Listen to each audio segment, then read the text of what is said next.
Hi friends, welcome back to Sangam Saviruchi cooking ಚಾನಲ್ಗೆ. ಇವತ್ತಿನ ರೆಸಿಪಿಯಲ್ಲಿ ಮನೆಯಲ್ಲೇ ಈಸಿಯಾಗಿ ಆಲೂ ಪಾಪಡಿ ಹೇಗೆ ಮಾಡೋದಂತ ತೋರಿಸಿಕೊಡ್ತೀನಿ. ವಿಡಿಯೋನ ಎಲ್ಲೂ ಸ್ಕಿಪ್ ಮಾಡ್ದಂಗೆ ಕೊನೆವರೆಗೂ ನೋಡಿ. ಫ್ರೆಂಡ್ಸ್, ಇಲ್ಲಿ ಆಲೂ ಪಾಪಡಿ ಮಾಡಲಿಕ್ಕೆ ನಾನಿಲ್ಲಿ 1 ಕಪ್ಪು ಮೈದಾ ತಗೊಂಡಿದ್ದೀನಿ. ಅರ್ಧ ಕಪ್ಪು ಕುದಿಸಿ ಸಿಪ್ಪೆ ತೆಗೆದು ಈ ರೀತಿ ಸ್ಮ್ಯಾಶ್ ಮಾಡಿ ಹಾಕ್ಕೊಳ್ತಾ ಇದ್ದೀನಿ, ಅರ್ಧ ಕಪ್ಪು. ಹಾಗೆ 1 ಸ್ಪೂನ್ ನಾನಿಲ್ಲಿ ಜೀರಿಗೆನ ಈ ರೀತಿ ತರಿಯಾಗಿ ಕುಟ್ಟಿ ಹಾಕ್ಕೊಳ್ತಾ ಇದ್ದೀನಿ. ಪೂರ್ತಿ ಸಣ್ಣ ಮಾಡಬಾರ್ದು, ತರಿಯಾಗಿ ಇರಬೇಕು. ಹಾಗೆ 1 ಟೇಬಲ್ ಸ್ಪೂನ್ ನಾನಿಲ್ಲಿ ಬಿಳಿ ಎಳ್ಳನ್ನು ಹಾಕ್ಕೊಳ್ತಾ ಇದ್ದೀನಿ. ಹಾಗೆ ರುಚಿಗೆ ತಕ್ಕಷ್ಟು ಉಪ್ಪು ಹಾಕ್ಕೊಳ್ತಾ ಇದ್ದೀನಿ. ಇಲ್ಲಿ ನಾನು 2 ಸ್ಪೂನು ಆಯಿಲನ್ನು ಹಾಕ್ಕೊಳ್ತೀನಿ.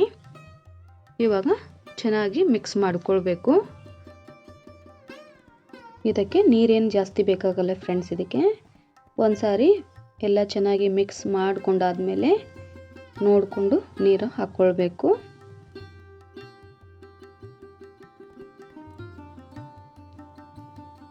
ನಾನಿಲ್ಲಿ 2 ಟೇಬಲ್ ಸ್ಪೂನ್ ನೀರು ಹಾಕ್ಕೊಳ್ತಾ ಇದ್ದೀನಿ. ಇಲ್ಲಿ ನೋಡಿ 1 ಟೇಬಲ್ ಸ್ಪೂನ್ ಹಾಕ್ಕೊಂಡೆ. ಇವಾಗ ಫ್ರೆಂಡ್ಸ್, ಇದಕ್ಕೆ ನಾನು 2 ಟೇಬಲ್ ಸ್ಪೂನ್ ನೀರನ್ನು ಹಾಕ್ಕೊಂಡಿದ್ದೀನಿ. ಇವಾಗ ನೋಡಿ ಎಲ್ಲ ಕಲಿಸ್ಕೊಂಡಿದ್ದು ಆಯಿತು. ಫ್ರೆಂಡ್ಸ್ ನೋಡಿ, ಈ ಹದದಲ್ಲಿ ಇದ್ದರೆ ಆಯಿತು. ಇವಾಗ ನೆನೆಲಿಕ್ಕೇನು ಬಿಡೋದು ಬೇಡ. ನೋಡಿ ಫ್ರೆಂಡ್ಸ್, ಹೀಗೆ 3 ಭಾಗ ಮಾಡ್ಕೊಳ್ತೀನಿ. 3 ಉಳ್ಳಿಗಳನ್ನು ಮಾಡಿಕೊಳ್ಬೇಕು. ನಾವು ಚಪಾತಿ ಹೇಗೆ ಲಟ್ಟಿಸ್ತೀವಲ್ಲ ಅದೇ ರೀತಿ ಹಿಟ್ಟನ್ನು ಹಚ್ಚಿ ಲಟ್ಟಿಸ್ಕೊಳ್ಬೇಕು. ಇವಾಗ ನೋಡಿ ಹಿಟ್ಟು ಹಚ್ಚಿ ಈ ರೀತಿ ಲಟ್ಟಿಸ್ಕೊಳ್ಬೇಕು. ಹಿಟ್ಟು ನೋಡಿ ನೆನೆಸಿಲ್ಲ, ಎಷ್ಟು ಸಾಫ್ಟಾಗಿ ಬರ್ತಾ ಇದೆ. ಫ್ರೆಂಡ್ಸ್, ಈ ಚಪಾತಿನ ನಾವು ರೌಂಡಾಗಿ ಲಟ್ಟಿಸ್ಬೇಕಂತ ಏನಿಲ್ಲ, ಯಾಕಂದರೆ ನಾನು ಮುಚ್ಚಳದಿಂದ ಕಟ್ ಮಾಡ್ಕೊಳ್ತೀನಿ ರೌಂಡ್ ಶೇಪಿಗೆ. ಹಾಗಾಗಿ ನಾವು ಹೇಗೆ ಬೇಕಾದರೂ ಲಟ್ಟಿಸ್ಕೊಳ್ಬೋದು. ಫ್ರೆಂಡ್ಸ್, ನಾನು ಮಾಡಿ ತೋರಿಸಿರುವಂಥ ಅಳತೆಯಲ್ಲೇ ಮಾಡಿ, ಅಂದರೆ ಕರೆಕ್ಟಾಗಿ ಬರುತ್ತೆ. ಈ ಪಾಪಡಿನ ನಾವು 2 ತಿಂಗಳವರೆಗೂ ಸ್ಟೋರ್ ಮಾಡಿಟ್ಟು ತಿನ್ಬೋದು ಫ್ರೆಂಡ್ಸ್. ತುಂಬ ಗರಿಯಾಗಿ ಬರ್ತವೆ. ನೋಡಿ, ಇಷ್ಟು ತೆಳ್ಳಗೆ ಮಾಡಿದ್ದೀನಿ. ಬನ್ನಿ ಫ್ರೆಂಡ್ಸ್, ಇವಾಗ ನಾನು ಕಟ್ ಮಾಡಿ ತೋರಿಸ್ತೀನಿ. ಈ ರೀತಿ ನಾನು ಮುಚ್ಚಳ ತಗೊಂಡಿದ್ದೀನಿ. ಈ ರೀತಿ ನಾವು ಮುಚ್ಚಳದಿಂದ ಕಟ್ ಮಾಡ್ಕೊಳ್ಳೋದ್ರಿಂದ ಒಂದೇ ಸೈಜಲ್ಲಿ ಎಲ್ಲ ಕೂಡ ಕಟ್ ಮಾಡ್ಕೊಳ್ಬೋದು. ಒಂದು ದೊಡ್ಡದು ಒಂದು ಚಿಕ್ಕದು ಆಗೋದಿಲ್ಲ. ಆ ಕಾರಣಕ್ಕಾಗಿ ನಾನು ಈ ರೀತಿ ಮುಚ್ಚಳದಿಂದ ಕಟ್ ಮಾಡ್ಕೊಳ್ತಾ ಇದ್ದೀನಿ. ನೀವು ಬೇಕಾದರೆ ಇನ್ನೂ ಸ್ವಲ್ಪ ದೊಡ್ಡ ಮುಚ್ಚಳದಿಂದ ಬೇಕಾದ್ರೂ ಕಟ್ ಮಾಡ್ಕೊಳ್ಬೋದು. ನೀವು ಸಣ್ಣ ಸಣ್ಣ ಉಳ್ಳೆಗಳು ಮಾಡಿ ಲಟ್ಟಿಸಿ ಕೂಡ ಮಾಡ್ಬೋದು. ನಾನು ಈ ರೀತಿ ಚಪಾತಿ ಆಕಾರದಲ್ಲಿ ಲಟ್ಟಿಸಿ ಕಟ್ ಮಾಡ್ಕೊಳ್ತಾ ಇದ್ದೀನಿ.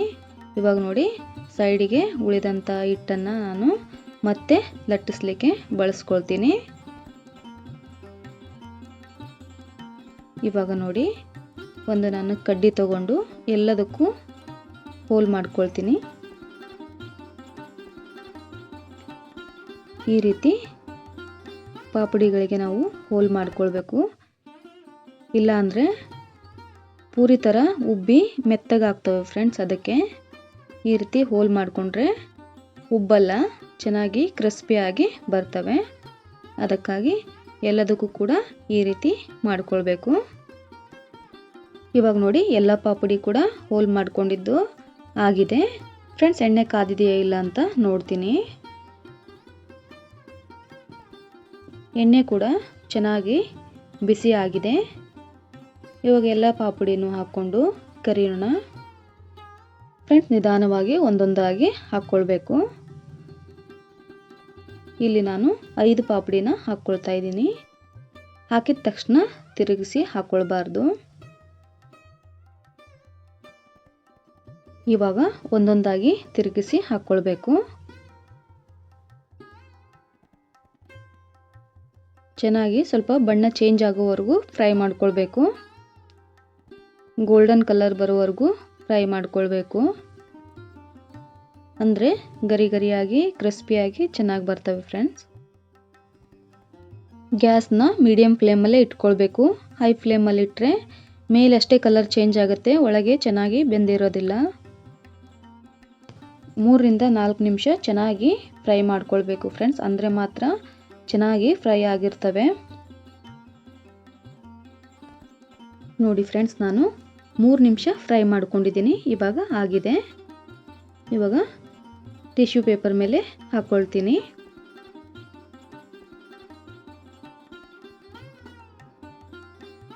ಬನ್ನಿ ಫ್ರೆಂಡ್ಸ್, ಇನ್ನೊಂದು ಬ್ಯಾಚ್ ಹಾಕಿ ತೋರಿಸ್ತೀನಿ. ನಿಧಾನವಾಗಿ ಹಾಕಬೇಕು, ಇಲ್ಲಾಂದರೆ ಎಣ್ಣೆ ಸಿಡಿಯುತ್ತೆ. ಇವಾಗ ಒಂದೊಂದಾಗಿ ತಿರುಗಿಸಿ ಹಾಕ್ಕೊಳ್ಬೇಕು. ಒಂದು 3-4 ಸಾರಿ ತಿರುಗಿಸಿ ಹಾಕ್ಕೊಂಡು ಚೆನ್ನಾಗಿ ಫ್ರೈ ಮಾಡ್ಕೊಳ್ಬೇಕು.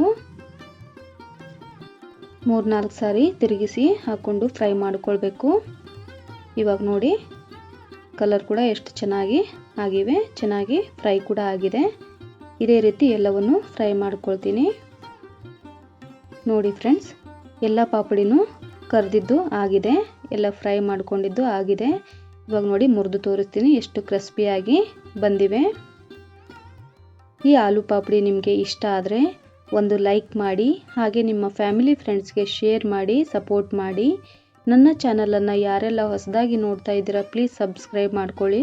ಹಾಗೆ ಪಕ್ಕದಲ್ಲಿರುವ ಬೆಲ್ ಐಕಾನ್ ಪ್ರೆಸ್ ಮಾಡಿ ಆಲ್ ಅಂತ ಕ್ಲಿಕ್ ಮಾಡಿದರೆ ನಾನು ಹಾಕುವಂಥ ಎಲ್ಲ ವಿಡಿಯೋ ನೋಟಿಫಿಕೇಷನ್ ನಿಮಗೆ ಮೊದಲು ಬರ್ತವೆ, ನೀವೇ ಮೊದಲು ನೋಡ್ಬೋದು. ಮತ್ತೆ ಸಿಗ್ತೀನಿ ಫ್ರೆಂಡ್ಸ್ ಮುಂದಿನ ರೆಸಿಪಿಯಲ್ಲಿ. ಅಲ್ಲಿವರೆಗೂ ಧನ್ಯವಾದಗಳು.